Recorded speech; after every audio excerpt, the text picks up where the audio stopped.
Que a paz de Deus ilumine o seu dia e a sua semana. Sejam bem-vindos.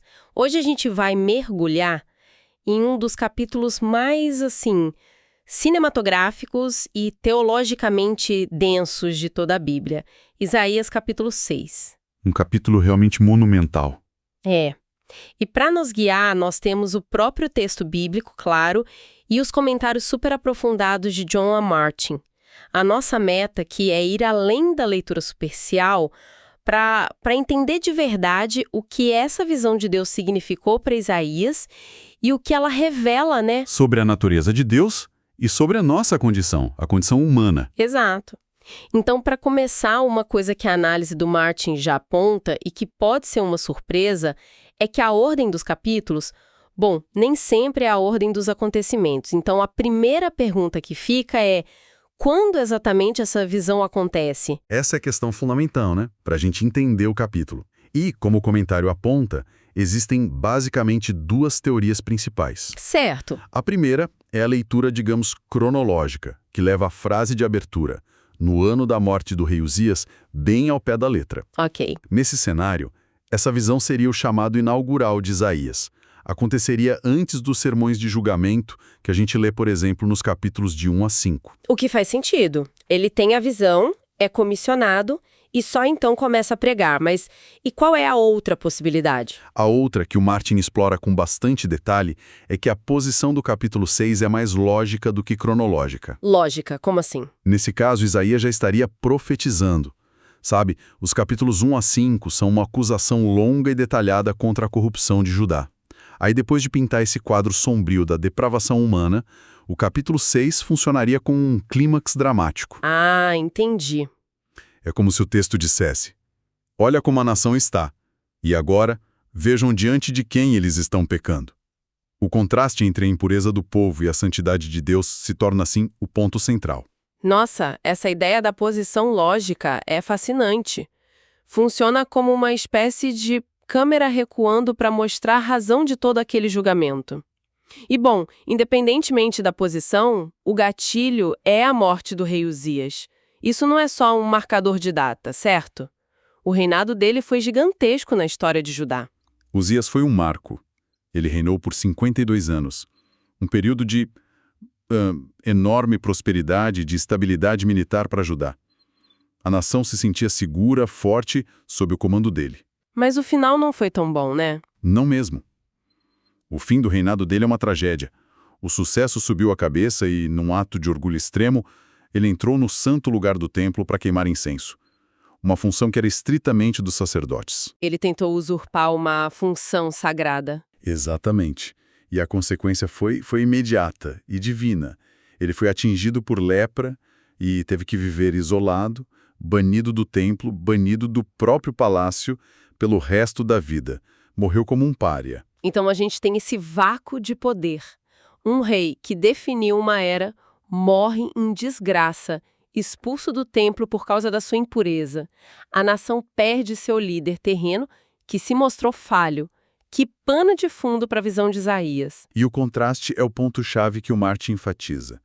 Enquanto o rei terreno, Uzias, é afastado do templo para sempre, o profeta Isaías, que logo vai reconhecer a própria impureza, é trazido para a presença do rei celestial, no mesmo templo. A morte de um rei humano abre o palco para a visão do rei eterno e verdadeiramente exaltado. Com esse cenário estabelecido, vamos mergulhar na visão em si. O que exatamente Isaías vê? Como o texto descreve essa majestade que ofusca qualquer rei terreno? A descrição é grandiosa, mas ao mesmo tempo contida. Ele diz: eu vi o Senhor assentado sobre um alto e sublime trono. A imagem imediata de soberania, de controle. E ele continua, né? E as abas de suas vestes enchiam o templo. Isso dá uma sensação de magnitude, de uma presença que transborda. Exatamente. A presença dele é tão vasta que não pode ser contida. Ela preenche todo o espaço sagrado. O texto diz que ele viu o Senhor, a Adonai. Mas a análise do Martin, com base lá no Novo Testamento, faz uma conexão que talvez passe despercebida. Quem exatamente Isaías viu? Essa é uma das percepções teológicas mais profundas dessa passagem. Séculos depois, o apóstolo João, no evangelho dele, cita Isaías e afirma que o profeta disse aquilo porque viu a sua glória de Jesus, de Cristo antes da encarnação. E por que essa interpretação? A lógica é que a Bíblia afirma que ninguém jamais viu a Deus, se referindo à essência de Deus Pai. Então é o Filho quem revela o Pai. Isaías teve um vislumbre da glória do Messias pré-encarnado. Impressionante. E a cena não é parada. Tem movimento, som. E tem esses seres, os serafins, o nome dele já é sugestivo, né? Serafim pode significar ardentes, seres de fogo. Sim, eles são como seres de pura energia e luz. E a descrição deles é super simbólica. 6 asas. E cada par tem uma função específica. Com 2 cobriam o rosto, com 2 cobriam os pés, e com as outras 2 voavam. O que a gente pode tirar desse simbolismo? Por que cobrir o rosto e os pés? A análise do Martin detalha isso de um jeito muito bonito. Cobrir o rosto não é vergonha, mas uma reverência profunda, uma humildade. Nem mesmo esses seres celestiais ousam olhar direto para a glória de Deus. É um reconhecimento da condição de criatura, né? Exato. E cobrir os pés na cultura oriental também é um gesto de humildade. E as 2 asas para voar indicam a prontidão, a agilidade para servir. Então o retrato completo é reverência, humildade e serviço imediato. E eles não estão em silêncio. O som que eles produzem é o coração da visão. Eles clamam: Santo, Santo, Santo é o Senhor dos Exércitos. Essa repetição tripla tem um peso enorme, não é? Um peso absoluto. No hebraico, para expressar o superlativo, a forma mais intensa de uma qualidade, você repete. Dizer que Deus é santo, santo, santo é a forma mais enfática possível de declarar que a santidade é a própria essência dele. É uma santidade de outra categoria. Totalmente. E essa santidade não está trancada no céu. A segunda parte do cântico é crucial. Toda a terra está cheia da sua glória. A santidade dele se manifesta em toda a criação. E o ambiente físico reage a isso. O texto diz que os umbrais das portas tremeram e a casa se encheu de fumaça. Isso não é só um efeito especial. De forma alguma, o tremor e a fumaça são manifestações da presença de Deus, a glória Shekinah. É a mesma nuvem de glória que guiou Israel no deserto, a mesma que encheu o templo de Salomão. É a assinatura de Deus dizendo: eu estou aqui. Uma presença magnífica e aterrorizante ao mesmo tempo. Exatamente. E diante de uma cena dessas, com um universo tremendo diante da santidade de Deus, a reação humana só podia ser uma. E é o que acontece com Isaías. Como ele responde? A resposta dele é de desespero completo, total. Ele grita: ai de mim, estou perdido. É uma declaração de ruína. E a razão é clara. Porque sou um homem de lábios impuros, e habito no meio de um povo de lábios impuros, e os meus olhos viram o rei. Ele fala sobre lábios impuros. O comentário de Martin destaca que isso é muito mais do que ter falado algo errado. O que isso representa? Na cultura hebraica, os lábios são a expressão do coração, do ser interior. Quando Isaías, um profeta cuja ferramenta é a palavra, confessa ter lábios impuros, ele está confessando que a fonte das palavras dele, o caráter, os pensamentos, o coração, está contaminada. Ele vê a pureza de Deus em um flash, a própria impureza é revelada de forma esmagadora. E o mais impressionante é que ele se inclui no problema. Ele não diz ai daquele povo, mas ai de mim. Verdade. Isaías, o homem que pronunciou ais de julgamento sobre a nação, agora vira esse ai contra si mesmo. Ele se reconhece como parte do problema que denunciava. E a conclusão dele é a lógica. Estou perdido. A lei era clara. Ninguém podia ver a face de Deus e viver. Mas ele não é destruído. Esse momento de desespero é o ponto de virada onde a graça intervém. Me fala da ação do serafim com a brasa viva do altar. É uma das imagens de purificação mais poderosas da Bíblia. Um serafim voa até o altar, pega uma brasa viva com uma tenaz e não com as mãos, veja bem, e toca os lábios de Isaías. Cada detalhe é importante. E como? A brasa vem do altar do sacrifício, o lugar de expiação do pecado. O fogo é um símbolo clássico de purificação. A tenaz mostra que nem mesmo um ser celestial pode tocar levianamente naquilo que lida com o pecado e a santidade. A iniciativa é toda de Deus. E o fato de tocar os lábios dele é muito específico. A purificação acontece exatamente onde ele sentiu a impureza. Precisamente. É a graça de Deus encontrando a necessidade humana no ponto mais profundo. E com o toque vem a declaração: a sua iniquidade foi tirada e o seu pecado perdoado. E o que Isaías fez para receber isso? Absolutamente nada. Ele não negociou, não prometeu melhorar, ele só confessou sua condição. A purificação foi um ato de graça pura, unilateral e imerecida.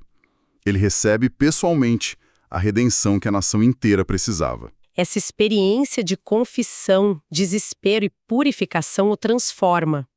E é nesse novo estado, perdoado, limpo, que ele ouve uma pergunta vinda do trono, que já é muito reveladora.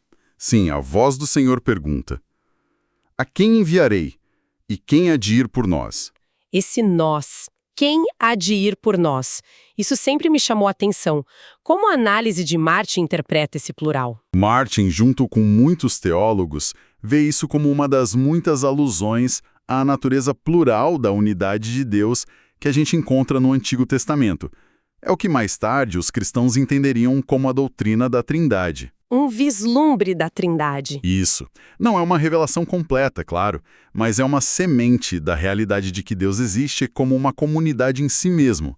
Pai, Filho e Espírito Santo. E a resposta de Isaías é o oposto do ai de mim. Agora ele diz: eis-me aqui, envia-me a mim. O contraste entre a paralisia do medo e essa prontidão é incrível. É a resposta natural e espontânea a uma graça avassaladora. Ninguém o forçou.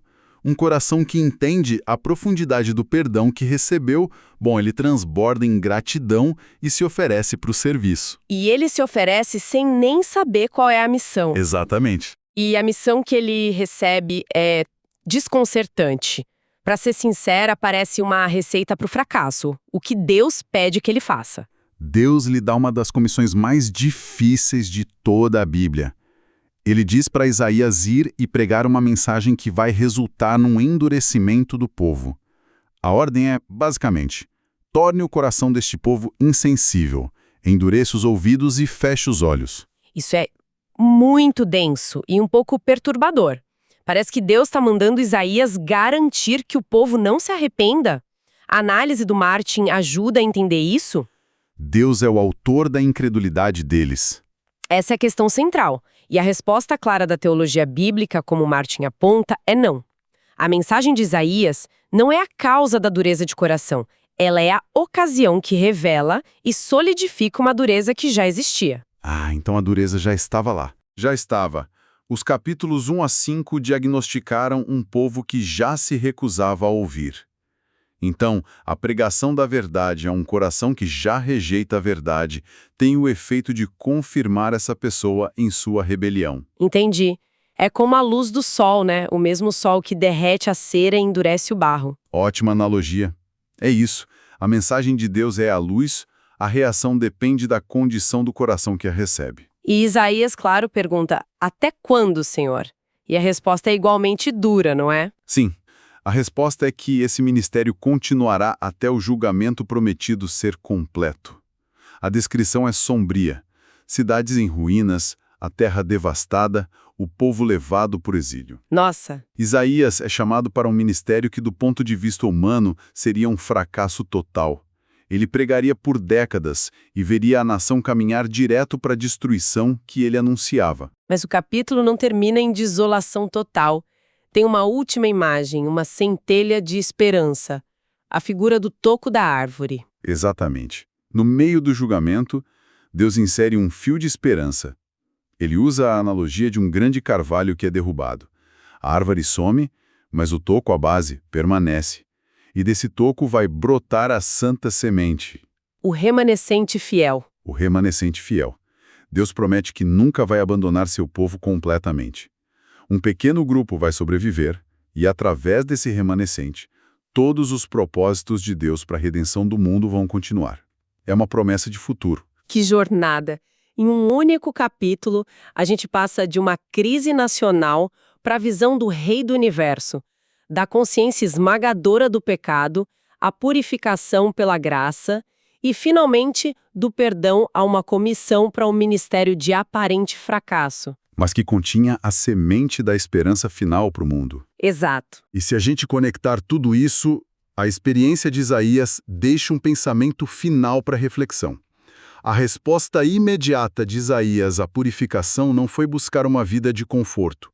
Foi se voluntariar para a tarefa mais difícil e ingrata que se pode imaginar. É verdade. Isso levanta uma questão importante, eu acho. Como uma compreensão verdadeira da graça e do perdão de Deus molda a nossa disposição para atender a um chamado difícil, mesmo quando o resultado não é garantido, popular ou visível aos olhos do mundo. Um pensamento profundo para encerrar nossa análise de hoje. Que Deus abençoe a todos os ouvintes.